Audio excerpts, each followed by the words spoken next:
देखिए, एक fundamentally strong company और आज के दिन के लिहाज से तो एकदम एप्ट थी, तो इसीलिए हाईलाइट कर रहा हूं। कंपनी का नाम है सियाराम सिल्क मिल्स। और ये जो स्टॉक है, टैगलाइन आपको याद होगी इस कंपनी की, कमिंग होम टू सियाराम्स। और over the years MS Dhoni, Hrithik Roshan, Saif Ali Khan, Priyanka Chopra, Leander Paes, Boris Becker और आजकल रणबीर सिंह, ये सब इस कंपनी के ब्रांड एम्बेसडर्स, ये सब ओवर द इयर्स इस टैगलाइन को प्रमोट करते हुए आपको नजर आए होंगे। साल के हाईज 278 के, और वहां से ये स्टॉक 48% आज भी नीचे ट्रेड कर रहा है। साल के हाईज भूल जाइए, एक समय ये स्टॉक 750 पौने 800 के लेवल्स पर ट्रेड करता था, वहां से बहुत तगड़ा करेक्शन और अब कंसोलिडेशन के जोन से बाहर निकलने की तैयारी दिखाता हुआ 164 रुपए की बुक वैल्यू के नीचे ट्रेड करता हुआ, इन स्तरों पर 3.5% की डिविडेंड यील्ड स्टॉक की। यह company fabrics, apparels, yarn, exports, home furnishing और रिटेल के कारोबार में है और मेरे ख्याल से 4 दशक हो गए मेंस फैशन वेयर की एक लीडिंग ब्रांड के तौर पे उभरा है।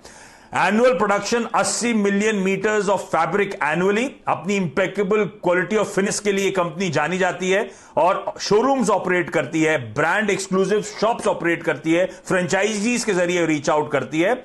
सियाराम शॉप्स जो है आपने देखी होंगी शूटिंग्स और शर्टिंग्स के लिए, जे हैमस्टेड के नाम से शोरूम्स हैं, ऑक्सनबर्ग के नाम से शोरूम्स हैं, ये सब इसी कंपनी के ब्रांड्स हैं। इनके अलावा कदीनी, मिस्टर, मोजो जैसे ब्रांड्स इस कंपनी के स्टेपल से आते हैं और इस कंपनी ने over the years home furnishing में डाइवर्सिफाई करा और अब मैसिव पॉपुलैरिटी है वहां पर। होम फर्निशिंग का ब्रांड कैसा मोडा जो बहुत तगड़ा ट्रैक्शन ऑलरेडी पकड़ चुका है।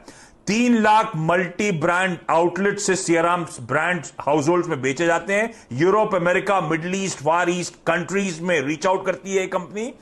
ओवर द इयर्स आय के बार आप लोगों की स्क्रीन पर आएंगे, तगड़ा मोमेंटम पिछले कई सालों से। FY20 में लॉकडाउन का कुछ इंपैक्ट था, 99 करोड़ के मुनाफे के सामने 69 करोड़ रुपीस का मुनाफा क्लॉक करा, लेकिन ध्यान रखिए उसमें इंड AS के एडजस्टमेंट थे लीज रेंटल्स को लेकर और मैनेजमेंट ने स्पेसिफिकली कहा मार्च महीने में जो लॉकडाउन का इंपैक्ट था उसके चलते प्रॉफिटेबिलिटी डेंट हुई। तो मैंने 10 साल के परफॉर्मेंस निकाली, सेल्स 13% के CAGR और प्रॉफिट्स 25% के CAGR से पिछले 10 सालों से इस कंपनी का ग्रो कर रहा है। 680 करोड़ का मार्केट कैप, तो मार्केट कैप टू सेल्स तो मेयर 0.3-0.4% पे आपको नजर आएगा। प्रमोटर्स का 67% का हिस्सा, हेल्दी हिस्सा, और over the quarters her quarter में प्रमोटर्स माल बढ़ा रहे हैं, स्टेक बढ़ा रहे हैं, निबलिंग कर रहे हैं। वो प्रमोटर होल्डिंग आपकी हर क्वार्टर की स्क्रीन पर आएगी। इनफैक्ट ये कंपनी लगातार डेट रिड्यूस कर रही है। FY19 के एंड में 137 करोड़ की डेट जो रिड्यूस होकर 100 करोड़ रुपए कर दी FY20 के एंड में।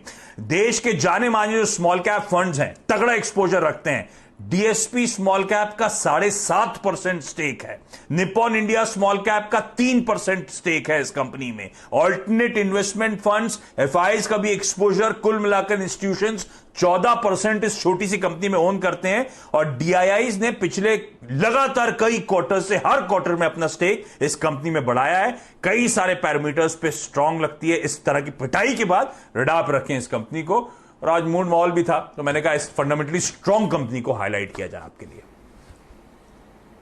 अच्छा ये बताइए, ये आपने अनलॉक की थीम को प्ले किया है या आज राम जन्मभूमि की थीम को प्ले किया है या दोनों को किया है? अच्छा नहीं, मैं पता है आज सुबह मॉर्निंग कॉल के लिए जब मैं अपना पन्ना बना रहा था तो की इवेंट्स में दोनों सामने आए तो जहन में आया ये कंपनी एकदम एप्ट बैठती है। और ये कंपनी हमेशा रडार पे थी क्योंकि टेक्सटाइल में फंडामेंटली स्ट्रांग कंपनी से मैंने कंगाल के रखी है, उनमें से एक थी। तो हर तरह से एकदम एप्ट बन गया कि आज इस बेहतरीन कंपनी को हाईलाइट करा जाए, सियाराम सिल्क मिल्स। तो स्टॉक अच्छा है। और आज आपने वीरू और हम लोग, आपने भी देखिए पूरा इंडियन अटायर पहना हुआ है तो श्री राम जी की थीम को भी प्ले किया है। मुझे ऐसा लग रहा है, पता नहीं क्यों, बस सिया राम नाम में देखिए राम है तो फिर मेरे ख्याल में आज आपने मौके पर चौका लगाया है। राजेश सतपुते जी बताइए आपकी राय स्टॉक पर। ये बिल्कुल सही कहा आशीष, आपने दिख रहा है वो आपके जैकपॉट की शुरुआत में यही कहूंगा, जय श्री राम क्योंकि बराबर मुझे भी हेमंत यही स्ट्राइक कि कहीं ना कहीं ये सब रिसेंबल हो रहा है एक दूसरे के साथ। चलो टेक्निकली बात करते हैं। आशीष ऐसे आइडिया आप दिया करिए। क्या है, मुझे स्टॉक 2020 की टीम बनाने में इतनी दिक्कत हो रही थी, श्री राम जी के नाम से तो बहुत सारी कंपनियां हैं दरअसल लिस्टेड, अब मेरे ध्यान में आ रही हैं। खैर कोई बात नहीं, लेकिन पहले श्री राम से इसके ऊपर बात कर लेते हैं। राजेश जी बताइए। हेमंत, फर्स्ट ऑफ ऑल यहाँ पे कल टेक्निकली आप इसमें प्राइस एंड वॉल्यूम ब्रेकआउट हुआ है। पिछले 2 महीने का कंसोलिडेशन था, अपने लेवल पर रेजिस्टेंस पे 140 142 के आसपास कंटिन्यूसली अटक रहा था और इसने कल ब्रेकआउट दिया। प्राइस वाइज पैटर्न जो है, it's a inverted head and shoulder price formation, जिसका पोजिशनल टारगेट 188 का बनता है।